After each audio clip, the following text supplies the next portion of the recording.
Everyone, તો અમે રાજકોટથી હરિદ્વાર જઈ રહ્યા છીએ. તો બસ 2 દિવસ ટ્રેનમાં લાગે છે પહોંચવામાં, અને ટ્રેનની ટિકિટ અરાઉન્ડ 1600 થી 1700 રૂપિયા 3 ટાયર એસીના થાય છે.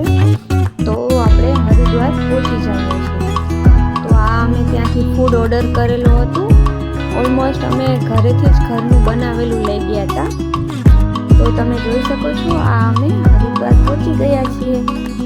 તો ત્યારબાદ ત્યાંથી અમે લોકલ રિક્ષા કરીને પહેલાં તો નાસ્તો કરવા માટે સ્ટોપ કરેલો હતો, અને ત્યાં સ્પેશિયલ કુલરની ચા લીધી હતી અને નાસ્તો કર્યો હતો. ત્યારબાદ હવે અમે પહોંચી જઈશું અમારું જ્યાં અમે બુક કરાવેલું હતું હોટલ ત્યાં. તો ત્યાં પણ ઘણી બધી ધર્મશાળા અને બહુ સસ્તી એવી મળી જાય છે. પર પર્સન અરાઉન્ડ 250 થી 300 રૂપિયા પડે છે. ત્યારબાદ અમે ફ્રેશ થઈને સાંજે ફરવા નીકળેલા છે.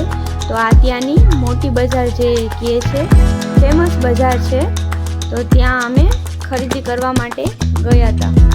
તો આ તમે જોઈ શકો છો, ત્યાં ગરમ કપડાં બહુ સારા મળે છે હરિદ્વારમાં. તો અમે થોડી ઘણી ખરીદી કરેલી છે, અને જોઈ શકો છો કાનાના વાઘા કેવા સરસ છે. કાનો પણ કેવો સરસ લાગે છે ને. તો કાનાની બધી જ વસ્તુ અહીંયા બહુ જ સરસ મળે છે, જેમ કે સિંહાસન, કપડાં, હાર, સિંદૂર વગેરે. અને ગરમ કપડાં તો બહુ જ સસ્તા મળે છે. જો તમે જ્યાં જોવો ત્યાં સેલ લાગેલા બધા. તો આ જાકેટ છે અરાઉન્ડ 300 થી 400 રૂપિયામાં સારા એવા જાકેટ મળી જાય છે. તો ગરમ કપડાં ખરીદવા માટે બેસ્ટ છે. ત્યારબાદ અમે ગંગા આરતી કરેલી છે. ગંગા આરતી કરવા માટે સાંજે ત્યાં 8 વાગે પહોંચી જાય છે.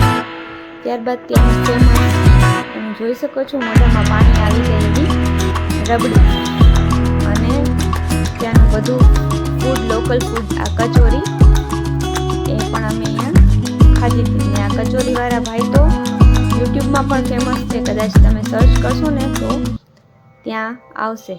પછી ત્યારબાદ બીજે દિવસે અમે લોકલ ત્યાં ફરવા ગયા હતા રિક્ષા કરીને. તો ત્યાં 4 ધામના દર્શન થાય છે, તમે જોઈ શકો છો. તો આ 4 માળ છે. બદ્રીનાથ, દ્વારકા, રામેશ્વર આવી જાય છે. તો એક જ જગ્યાએ આપણને 4 ધામના દર્શન મળી રહે છે. પણ જે લોકોને પગની તકલીફને હોય છે, વધારે ઉંમરવાળા હોય છે, તે વ્યક્તિ અહીંયા દર્શન, કારણ કે અહીં લિફ્ટની વ્યવસ્થા નથી અને સીડી ચડીને જ આપણે દર્શન કરવા આવવાનું હોય છે એ માટે. તો દર્શન બહુ સરસ થાય છે. તમે જોઈ શકો છો અહીંયા દ્વારિકાધીશ છે, તો તેનું મંદિર છે, જગન્નાથનું મંદિર છે, રામેશ્વરનું મંદિર છે. આ જ રીતે બધા મંદિર અવેલેબલ છે. ત્યારબાદ અમે ફરીથી ફ્રેશ થઈને ત્યાં પણ અમે આપણા જામનગરવાળા ગોતી લીધા હતા. તો ત્યાંનું ફૂડ અમને બહુ સારું લાગ્યું. કેટલા દિવસથી અમે બહારનું ખાઈને થાકી ગયા હતા. તો આ આપણું ગુજરાતી ફૂડ આપણને મળી જાય તો કેવો આનંદ આવે. તો આ જામનગરવાળા ગુજરાતી આપણને થેપલા, મરચાં, ચટણી, ગાંઠિયા, ઢોકળા બધું જ અવેલેબલ હોય છે, બધું મળી જાય છે અને બહુ સરસ છે. તો તમે જરૂરથી ટ્રાય કરજો. પછીના દિવસે અમે લોકલ ત્યાંનું ફરવાનું જે બાકી હતું એ ફરીને અમે બોલેરો બાંધીને અમે ઋષિકેશ ગયા હતા દર્શન કરવા માટે. તો ઋષિકેશ પણ અમે ત્યાં રામઝુલા, લક્ષ્મણઝુલા છે, ત્યાંનું બીચ બહુ સરસ છે ઋષિકેશ. અને વધારે શોપિંગ કરી શકાય તેવી પણ એક માર્કેટ પણ છે, પણ ત્યાંનું મને થોડુંક બધું કોસ્ટલી લાગ્યું થોડું. અને વધારે ત્યાં ધર્મશાળા અને એવું બધું વધારે છે. તો આ તમે જોઈ શકો છો, રામઝુલા, લક્ષ્મણઝુલા બહુ સરસ છે.